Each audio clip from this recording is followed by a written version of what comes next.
जी नया दौर मीडिया के नाजरीन, इस वक्त हम मौजूद हैं इस्लामाबाद में पाकिस्तान मेडिकल कमीशन के सामने, जहां तकरीबन 2000 से लेकर 3000 तक जो डॉक्टर्स हैं वो एहतजाज कर रहे गुज़िश्ता 3 से 4 घंटे से।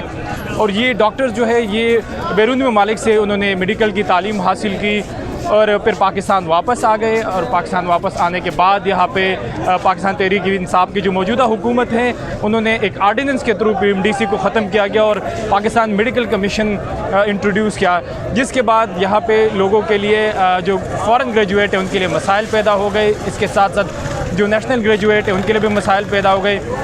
लेकिन जो फ़ॉरेन ग्रेजुएट है उनको लाइसेंसिंग के लिए, जो पाकिस्तान में प्रैक्टिस करने के लिए लाइसेंस नहीं दी जा रही और उसके लिए मुख्तलिफ़ वजूहात बयान किए जा रहे हैं।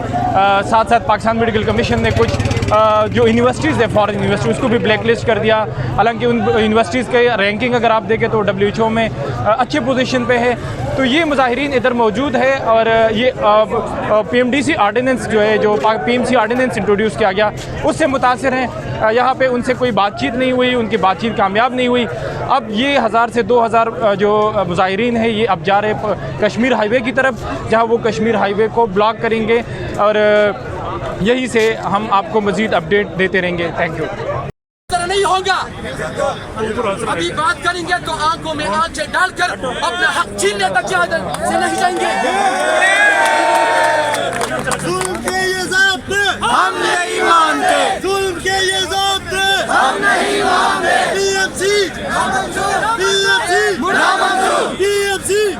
हाँ जी, तो ये हम लोग आज सब लोग इसलिए इकट्ठे हुए हैं क्योंकि हम लोगों को FMGs का एक टैग दे दिया गया, एक नाम दे दिया गया है, फॉरेन मेडिकल ग्रेजुएट। और आई थिंक हम लोग जब बचपन में सुना करते थे जो फ़ॉरेन से पढ़ के आते हैं उनकी बहुत वैल्यू होती है, ये है वो है। लेकिन जब यहाँ हम लोग इतनी मुश्किल से, हमारे माँ बाप ने इतनी मुश्किल से, ख़ास तौर पे बेटियों को घर से बाहर इतनी दूर भेजना, हम लोगों को भेजा है। अब यहाँ आके इंतज़ार कर के बाद में हम लोगों को ये कह रहे हैं कि आप लोगों की यूनिवर्सिटियाँ ब्लैक लिस्ट में है, आप लोग किसी काबिल नहीं हो, हम लोग आप लोगों की डिग्रियों को नहीं मानते, आप कोई BA का एग्ज़ाम दें और कोई और काम ढूंढें।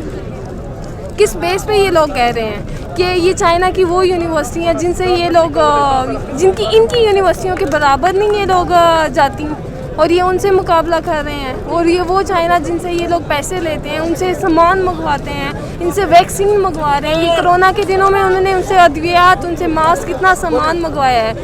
हर चीज़ में उनसे हेल्प मांगते हैं और बाद में उन्हीं की गवर्नमेंट यूनिवर्सिटियों को कहते हैं कि हम इनको क्राइटेरिया में रखेंगे, उनको क्राइटेरिया में लेके आएंगे। किस बिना पर?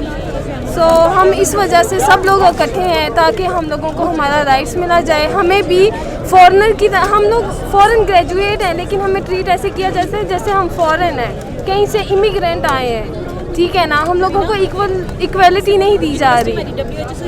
और हमारी यूनिवर्सिटी सबकी यूनिवर्सिटी WHO से रिकॉग्नाइज है, वर्ल्ड हेल्थ ऑर्गेनाइज। इससे ज़्यादा इनको क्या चाहिए क्राइटेरिया? जी बिल्कुल। अब तो वो हमारे से कब आप लोग डॉक्टर बनेंगे?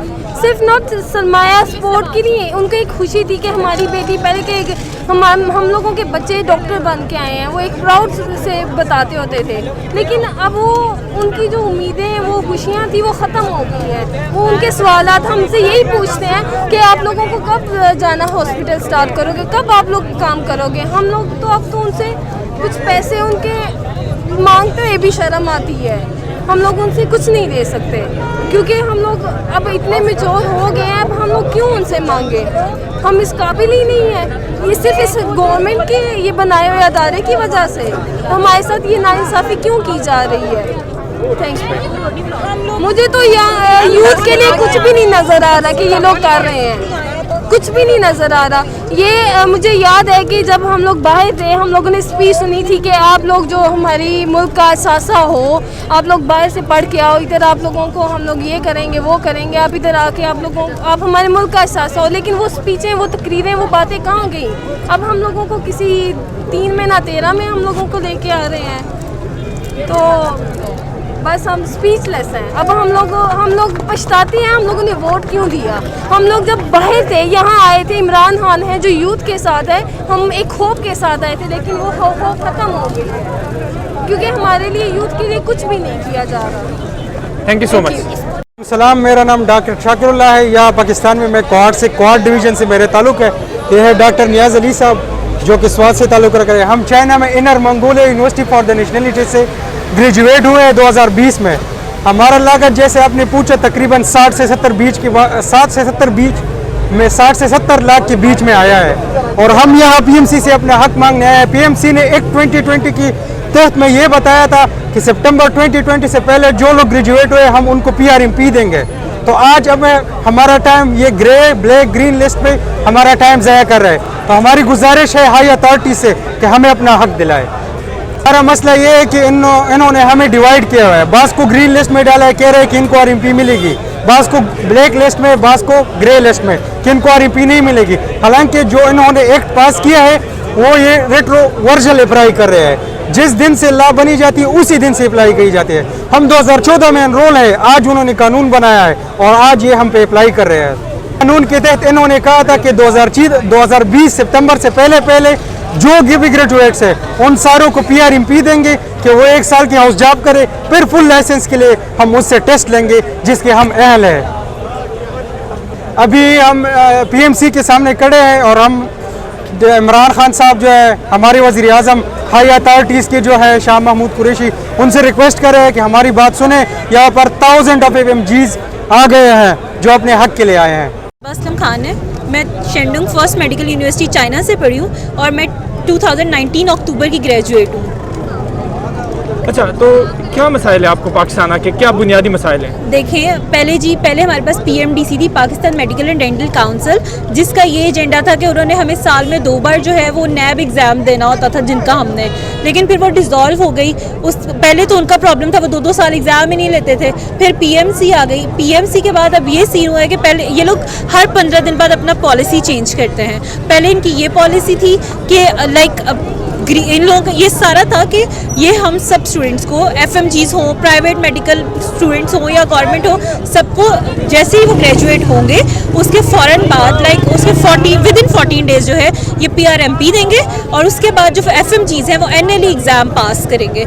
और लेकिन अभी इन लोगों ने ये कर दिया कि इन लोगों ने अपने ही पॉलिसी के 15 डेज़ के बाद इन लोगों ने नई पॉलिसी इशू कर दी जिसमें इन्होंने ये कहा कि ये वेरिफिकेशन करेंगे अब्रॉड की यूनिवर्सिटीज़ की, लाइक फॉरेन मेडिकल ग्रेजुएट्स को जो है वो वेरीफाई करेंगे और फिर green black and grey list में हम लोगों को डाल दिया गया। ग्रीन लिस्ट का मतलब ये होगा कि NLE एग्ज़ाम जो है वो एग्जाम्प्टेड होगा, डायरेक्ट PRMP मिल जाएगी, उसके बाद NLE देना पड़ेगा। ब्लैक लिस्ट का मतलब ये है कि पहले हमें NLE देनी पड़ेगी और ग्रे लिस्ट का मतलब है हमें under assessment. NLE is national licensing exam. अच्छा। वो NLE एग्ज़ाम देना पड़ेगा। हम लोग इस पे भी मुत्तफिक हो गए थे। हम लोगों ने उसके लिए भी 3 महीने इंतज़ार किया वेरिफिकेशन के लिए। अब इन्होंने फ़ौरन अपनी पॉलिसी दोबारा से चेंज की है। नाउ दे डिसाइडेड कि हम लोग ये करेंगे कि जो ब्लैक लिस्टेड यूनिवर्सिटीज़ हैं, जो भी यूनिवर्सिटीज़ ब्लैक लिस्टेड हैं, वो सारी की सारी यूनिवर्सिटीज़ जो हैं वो अब HEC से इक्विवेलेंस डिग्री लेंगी और वो डॉक्टर्स नहीं हैं, वो कोई भी BA कोई भी डिग्री लेके आगे फर्दर पढ़ सकते हैं। ये हमें डॉक्टर कंसीडर ही नहीं कर रहा है। देखिए, जब हम मैट्रिक करते हैं, इंटर करते हैं, तो कुछ गलतियां बच्चों की होती हैं कि हम इतना नहीं पढ़ सकते। चले हमने नहीं पढ़ा, ठीक, तब इन लोगों ने, पाकिस्तान ने हमें ये ऑप्शन दिया कि हम बाहर जाके अब्रॉड में पढ़ सकते हैं, जबकि ये बात बिल्कुल सरासर झूठ है कि हम वहाँ पढ़ते नहीं है। हमारे पे उतना पैसा नहीं लगता। ये है कि यहाँ पे आगे प्राइवेट मेडिकल कॉलेजेस में पढ़ने से डोनेशन देनी पड़ती है। वहाँ पे वैसे ही अब हर बच्चे ने, यहाँ पे बैठे हुए बच्चे ने 60 लाख रुपया ऑलमोस्ट लगाया है। 60 लाख रुपया कोई छोटी रकम नहीं है। सही है, हमने 60 लाख रुपया यहाँ पे लगाया और यहाँ आके ग्रेजुएशन के बाद 1-1 साल से हम धक्के खा रहे हैं, इंतज़ार कर रहे हैं कि हम लोगों से एग्ज़ाम ले लें और अब इन लोगों ने हमें किसी क्राइटेरिया के लिए नहीं छोड़ा। कर सकती है। सर देखें, जब कोई पाकिस्तान में ग्रेजुएट होता है तो विद इन 14 डेज उसको जो है वो PRMP इशू किया जाता है, ठीक है। उसके बाद वो एक पूरा साल हाउस जॉब करते हैं जिसमें पेशेंट्स को हाथ लगा सकते हैं, ऑब्वियसली उनको सारा उन्हें एग्जामिन कर सकते हैं। हम जब 5 साल की वहाँ पे पढ़ के आते हैं पूरा थ्योरी, उसके बाद 1 साल हमें ऑब्जर्वरशिप पे रखा जाता है। ऑब्जर्वरशिप का मतलब ये है कि हम एक पूरा साल बिला नागा जो है वो हॉस्पिटल्स में जाएंगे और वहाँ हम पेशेंट्स को टच तक नहीं कर सकते। क्या ये हमारे लिए काफ़ी नहीं है ऑब्जर्व करने के लिए? फिर हम वहाँ जाते हैं, अपने यूनिवर्सिटीज़ में वापस जाते हैं, ग्रेजुएशन से पहले वो हमारा एग्ज़ाम लेते हैं, ठीक है। एग्ज़ाम बेस जो है वो हमें ग्रेजुएशन मिलती है, उसमें मार्क्स आने के बाद हमें ग्रेजुएशन मिलती है और फिर हम यहाँ पे वापस आते हैं। फिर हम यहाँ पे NAB का NLE का एग्ज़ाम का इंतज़ार करते हैं 2-2 साल। और अब तो इन लोगों ने हद ही ख़त्म कर दिया। अब इन्होंने साफ कह दिया कोई इंतज़ार ना करे। जो ब्लैक लिस्टेड यूनिवर्सिटीज़ हैं वो ऑलमोस्ट 100 अबव यूनिवर्सिटीज़ हैं, 100 to 200। 100 अबव से आप ज़्यादा ना जाएँ, 200 ही बच्चा ही एक यूनिवर्सिटी से लगा लें तो 2000-3000 बच्चा जिन पे 60-60 लाख रुपया लगा हुआ है। पूरे ख़ानदान जो है वो पता नहीं माओ ने जेवर बेचे हैं, हम लोगों की माओ ने पता नहीं क्या क्या किया हम लोगों को पढ़ाने के लिए, और इन लोगों ने हमें किसी काबिल भी नहीं छोड़ा। मेडिकल यूनिवर्सिटी हुनान चाइना से ग्रेजुएट हूँ। हमारा बुनियादी मुतालबा इतना ही है कि जो हमारे राइट्स हैं हमें दिया जाए। हम पाकिस्तानी हैं, हम भी इधर हम अपनी नेशन को सर्व करना चाहते हैं। हम आए पाकिस्तान इसीलिए वापस हैं। हमसे टेस्ट लें, हम तैयारी करके बैठे हैं। साल हमारा ज़ाया हुआ है, 2 साल से इन्होंने हमें डेट नहीं दी। 13 नवंबर को इन्होंने हमें डेट दी है, हम लाहौर आए तैयारी करने के लिए। हम लोग पूरी प्रिपरेशन करके बैठे हैं लेकिन इन्होंने हमें डेट नहीं दी। हमारा साल ज़ाया जा रहा है। 1 स्टेप हो गया, 2 स्टेप हो गया, 3 स्टेप हो गया, सब कुछ कैंसिल। और अब ये कहते हैं कि आप लोगों की यूनिवर्सिटी ब्लैक लिस्ट कर देंगे। किस वजह से कर देंगे? ये उसी चाइना के जिसके तलवे झाड़ते हैं लोग। सारी इमदाद ये चाइना से। कहाँ गई है वो पाक चाइना दोस्ती जो ये कर रहे हैं? कोविड की उधर 19 की वैक्सीन वहाँ से कबूल है, वहाँ के डॉक्टर्स कबूल है, वहाँ की पढ़ाई क्यों नहीं कबूल? अच्छा, जिन यूनिवर्सिटी से आपने पढ़े उनका स्टैंडर्ड क्या है? ज़्यादातर PMC में लोग ये कह रहे हैं कि उनका स्टैंडर्ड नहीं है, आपकी क्या राय है? स्टैंडर्ड्स वो WHO से रिकगनाइज है, वो ECFMG से रिकगनाइज है, वो इंटरनेशनल लेवल पे रिकगनाइज है। हम लोग प्लैब, हम USMLE, हम सारे टेस्ट अटेम्प्ट कर सकते हैं, तो हम अपने पाकिस्तान का अपनी कंट्री का क्यों नहीं अटेम्प्ट कर सकते? वो लोग देखिए, जाके गौर करें। पता नहीं उन्होंने कौन सी वेबसाइट से देखा है कि हम लोग की यूनिवर्सिटीज़ ऐसी हैं। चाइना की इन्होंने PMC ने जो क्राइटेरिया दिया है, हमारी यूनिवर्सिटीज़ चाइना की सारी यूनिवर्सिटीज़ 4 टाइम्स उससे ज़्यादा स्टूडेंट्स रखती हैं। तो ऐसा हो ही नहीं सकता कि आप उनको ब्लैक लिस्ट करो। फॉरेन FMGs के साथ इनकी दुश्मनी है और कुछ भी नहीं है। प्राइवेट माफिया को प्रमोट किया जा रहा है और कुछ भी नहीं है जा रहा है। देखिए, हम पहले PMDC था, PMDC हम पाकिस्तान आते थे, हम स्टेप 1, स्टेप 2, स्टेप 3 एग्ज़ाम देते थे, हमारी हाउस जॉब स्टार्ट होती थी। PMDC PMC में रिजॉल्व हुआ है। अब इन्होंने बोला है कि हमें परमानेंट RMB देंगे, लेकिन पहले ये हमारी यूनिवर्सिटी से रिकगनाइज़ करवाएंगे। उसके लिए इन्होंने प्रोसीजर बहुत 6 महीने 7 महीने से हम लोग वेट कर रहे हैं। रिकगनाइज़ हो रही है, ब्लैक लिस्ट कर रहे हैं, देखे बगैर, सोचे बगैर। ना हमें RMP दे रहे हैं, ना हमसे टेस्ट ले रहे हैं। हम तो बैठे हैं। हम अगर कोई टेस्ट पास नहीं करेगा और फिर वो बैठ के सड़कों पे बोले कि हमें RMP दो, तो फिर हम आपसे बात करें। Thank you.